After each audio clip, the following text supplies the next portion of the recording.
Hello there, you're now with me, Shol Shameto, for TVS Nightline. And here are the headlines for tonight. No MCO for now. And special committee set up to oversee the Sarawak government's partnership. Premier slams cake-tastrophe Christmas greetings.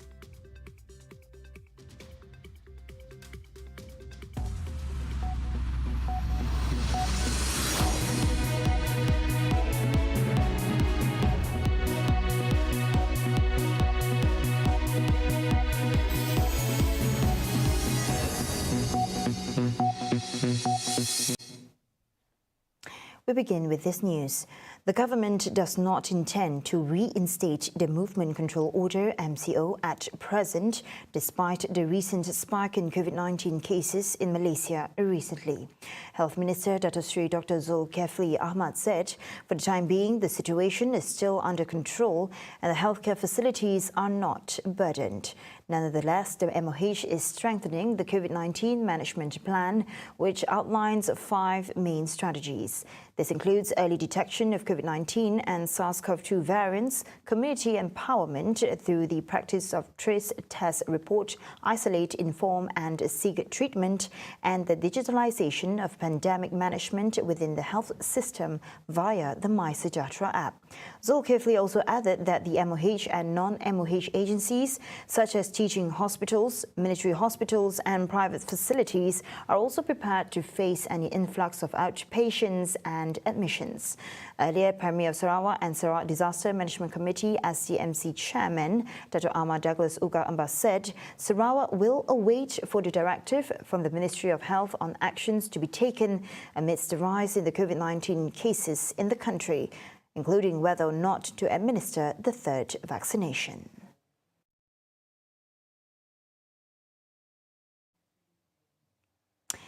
A special committee has been set up to oversee the Sarawak government's partnership with 2 foreign entities in the field of oil and gas, as well as green energy.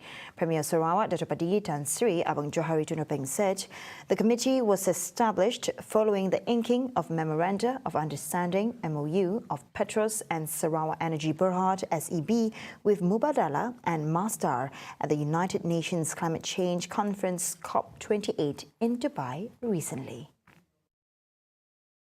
We have signed an MOU with Mubadala. This is an oil company. They have the operation offshore Sarawak together with Petronas. So we are going to have a special committee on the involvement of Mubadala here. As you know, number 2, we have also signed an agreement, MOU, with Masdar. Masdar is owned by Abu Dhabi government. They are the world leader in green technology. Abang Johari remarked that the collaborations would benefit Sarawak as the 2 entities are major players in green technology. Additionally, he said that British Petroleum BP has also shown interest in establishing a partnership with Petros to develop carbon capture, usage and storage CCUS in Sarawak during his recent visit to the UK. Premier of Sarawak, Dato' Padigi Tan Sri Abang Johari Tunapeng, expressed strong disapproval towards a cake operator in West Malaysia for forbidding its staff from writing Christmas greetings on a cake. He deemed this restriction as ridiculous and emphasized the importance of avoiding such issues in Sarawak. The Premier also reminded Sarawakians to stay united and preserve harmony among themselves. Kek pun jadi masalah. Itu buat kue, kasih Merry Christmas sana, masalah. Itu bodoh. You kasih Merry Christmas atas kek, okay lah. Apa salah you decorate kan? Bukan haram. Bukan bukan haram. Itu punya di isu. Sanalah, bukan sini. Sana, jaga-jaga oh. Kita jaga sini, jangan ikut sana. He said this following a news report of a bakery instructing its staff not to write Merry Christmas on their cakes to comply with halal certification requirements by the Islamic Development Department, or JAKIM. To which Minister in the Prime Minister's Department of Religious Affairs, Datuk Dr. Muhammad Naim Mokhtar, in response on Saturday, said that there were no such restrictions on halal certificate holders writing celebratory festive greetings on cakes. He added that one of the reasons Gabungan Party Sarawak GPS was formed was to ensure Sarawak could make its own decisions and have its say. Sebab itu GPS keluar sama BN. Kita keluar, kita form GPS, kita decide.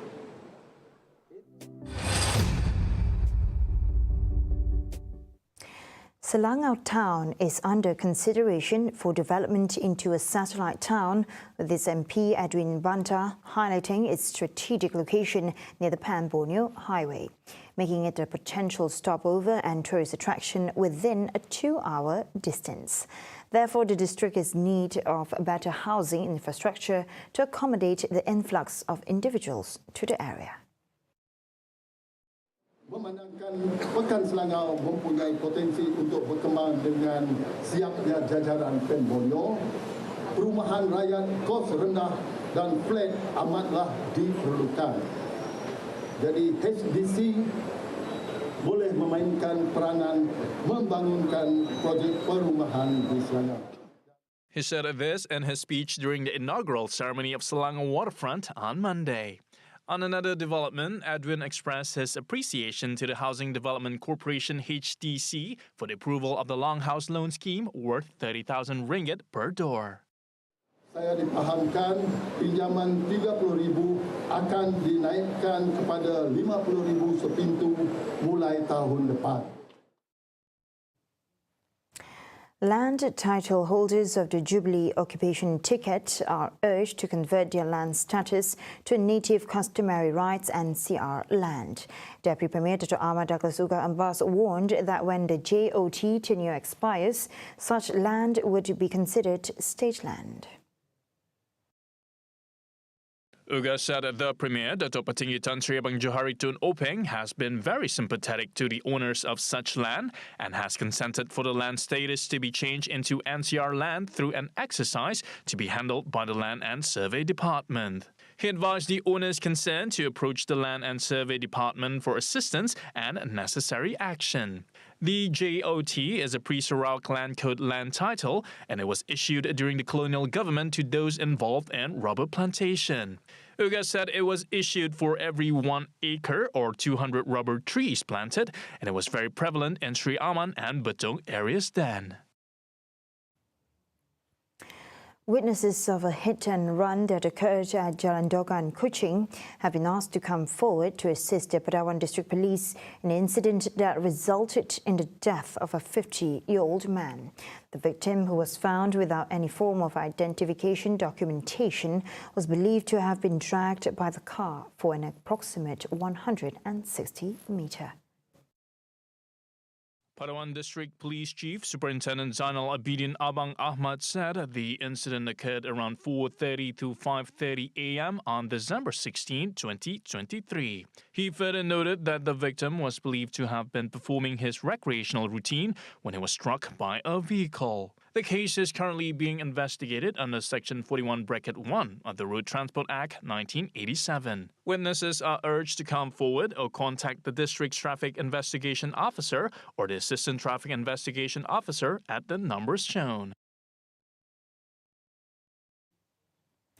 Coming up right after the break, Prime Minister's Japan visit attracts 6.56 billion ringgit in potential investments, and LVG sales tax to level the playing field. Only on TVS Nightline. Stay tuned.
Welcome back. A total of 7,410 high-speed fibre optic broadband ports under the Ministry of Communications Point of Presence, or POP project, have been developed and are ready for use by residents in Sarawak, according to Deputy Minister Teo Ni Ching. She said that for Sarawak alone, 748 POP sites were planned through two phases, with phase 1 seeing 84 million ringgit allocated to TM Technology Services and 4.4 million ringgit to VC Telecom Sdn Bhd to develop 67 POP sites, as 1.08 billion ringgit was allocated to Borneo Restu Sdn Bhd for the implementation of the POP Phase 2 project, which began in November 2022. Kalau kita merujuk kepada POP 2, POP Fasa 2, memang sekarang zon Sarawak yang paling cepat, yang sudah siapkan 69 site, jadi lebih kurang 10%. Zon Sabah belum start lagi, jadi memang kami juga menghadapi sedikit kelewatan. Yang syarikat kedua ataupun kontraktor kedua yang ada progres adalah Telekom Malaysia, TM. Tetapi untuk tiga zon lagi termasuk Sabah belum start lagi. Prime Minister Dato Sri Anwar Ibrahim's working visit to Japan in conjunction with the ASEAN-Japan Commemorative Summit has managed to attract potential investments worth 6.56 billion ringgit. With the meeting with his Japanese counterpart Fumio Kishida, Anwar said it is clear that Malaysia-Japan relations are now seeing a new shift in terms of investment, trade, education and technology cooperation.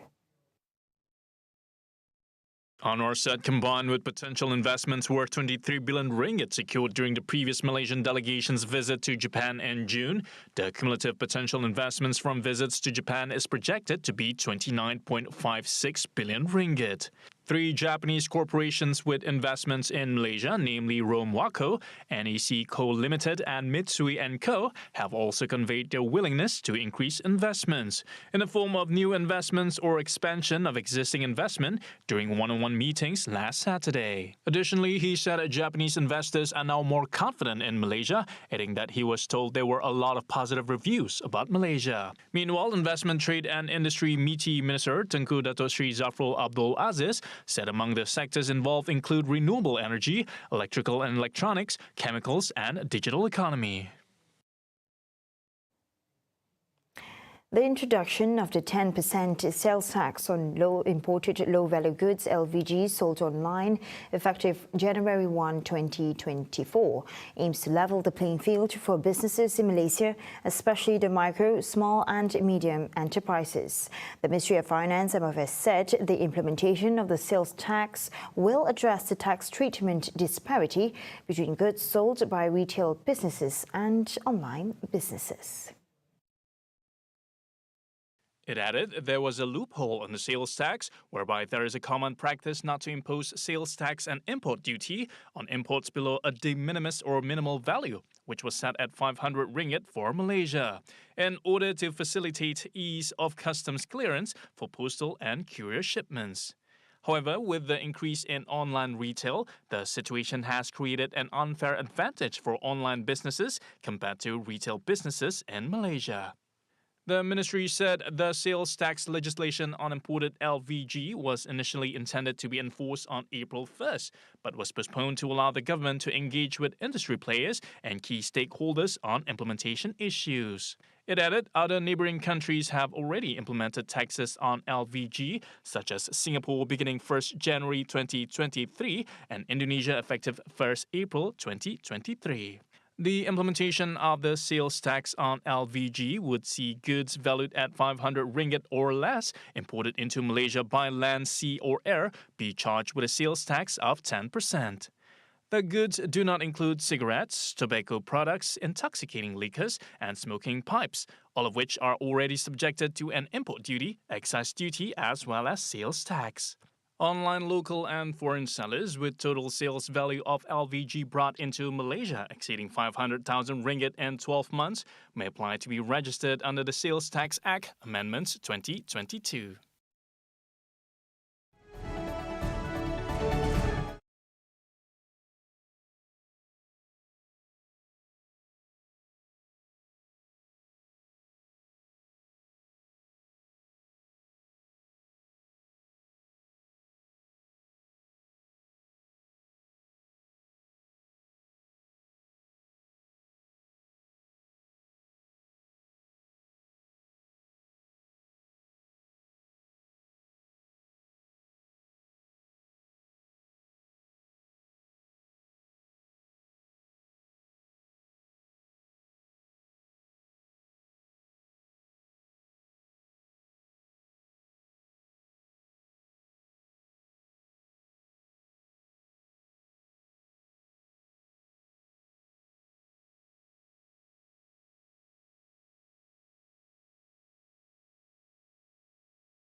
Thank you for staying with me.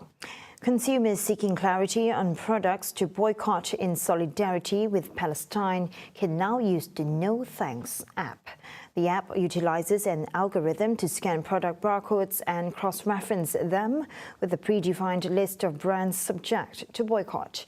Developed by Ahmed Bashbash, a Palestinian based in Budapest, this initiative aims to assist consumers in making informed choices aligned with the support for the Palestinian cause. The idea of the app is very simple. I make logarithms that will take the barcode of the product when you scan it, and it will take the brand name of it and will compare it to the boycott list of the brands that we have already. And if there is a match, it will get you that it is in the boycott list, and then you have the choice to buy it or not. He spoke in a recent interview with Al Jazeera English. No Thanks, launched on November 31st, has gained popularity with over 190,000 downloads on the Google Play Store. Bashbash was inspired to develop the app after the tragic loss of his brother and sister in Gaza due to an Israeli airstrike. The whole idea for my app, it is just like to prevent what happened to me to happen to another Palestinian, to lose his brother, to his family, to lose his house. This boycott movement, we are not doing it as an anti-Semitic, as most of the people saying. It's not anti-Semitic or related to this. We are just want a peace in my country. I don't want to lose another brother for me. I don't want to lose my sister there. And I'm pretty sure that there is a lot of other Palestinians who wanted the same thing. They don't want to lose their house. Now, how many the destruction happened in my country, in Gaza, in this genocide? I think the last statistics say that more than 70% or 60%. That's a lot. And we wanted to prevent that happened, or at least if we couldn't prevent it, I don't want my money to go in this destruction. That's the whole idea of my app. Thank you. The demand for No Thanks is growing, prompting the development of an iOS version. Bashbash aspires to extend the app's impact, preventing funds from supporting the occupying forces of Israel and encouraging more users to make informed choices aligned with the support for Palestine. Pakistan's authorities have employed artificial rain for the first time to address the perilous levels of smog in Lahore, a city renowned for having the most severe air pollution globally. Caretaker Chief Minister Punjab Mohsin Naqvi said the cloud seeding project is the first of its kind in a South Asian country provided by the United Arab Emirates, UAE. Naqvi said the cloud seeding team from UAE, along with 2 planes, arrived in Lahore about 10 to 12 days ago, and a total of 48 flares were used to create the artificial rain. So far, it has drizzled in at least 10 areas of Lahore. The authority will continue to monitor the effects of the artificial rain within a radius of 15 kilometers and will obtain the relevant data by Saturday night. In assuring the safety of artificial rain, Naqvi pointed to over 1,000 annual missions by the UAE and similar technologies used globally, including in the United States, China and India. The UAE has notably increased cloud seeding to induce rain in its arid regions. The process involves releasing salts into clouds, promoting condensation and rain formation. Air pollution in Pakistan, exacerbated by factors like low-grade diesel fumes and crop burning, particularly affects Lahore, impacting over 11 million residents. The World Health Organization (WHO) warns that Lahore's smog pollutants surpass safety limits significantly, posing severe health risks such as strokes, heart disease, lung cancer, and respiratory issues. A severe storm with the rain and winds exceeding 150 km per hour resulted in at least 16 deaths, widespread damage, and partially paralyzed several cities in central Argentina, also causing deaths in western Uruguay over the weekend. Argentine President Javier Milei traveled to Bahia Blanca, a port city 800 kilometers southwest of Buenos Aires, where 13 people died, including a child, when a club's roof collapsed during the storm on Saturday. Meanwhile, local media reported that 2 people were killed as strong wind gusts swept in from the southeast early Sunday morning, while a woman died early Sunday after being struck by a falling tree branch in the town of Moreno. Resident Silvia Mauricio expressed concern over the wide magnitude of damages to buildings. No, en la ciudad no estamos preparados. Fíjate que se destruyeron un montón de edificios, sobre todo los que están cerca del río, que nunca habíamos tenido este tipo. Tuvimos inundaciones, tuvimos tormentas, pero no de esta magnitud. Básicamente creo que el cambio climático hace que estos hechos sucedan con más frecuencia de lo que lo hacía en años anteriores. Es evidente que estos hechos van a tender seguramente a extremarse a lo largo de los años que nos tocan vivir. En la ciudad de Buenos Aires, la verdad que por lo menos desde que yo recuerdo, hechos tan graves no he visto. De forma tal de que considero que, bueno, es una situación realmente trágica y catastrófica, sobre todo en la zona sur de la provincia de Buenos Aires, más los destrozos que se han producido obviamente acá en el ámbito de la ciudad autónoma de Buenos Aires. On Sunday, the city of Buenos Aires experienced winds of nearly 100 km per hour, heavy rains and power outages. The capital woke up with 360 fallen trees that damaged vehicles, cut cables, brought down streetlights and marquees, and disrupted traffic on streets and avenues.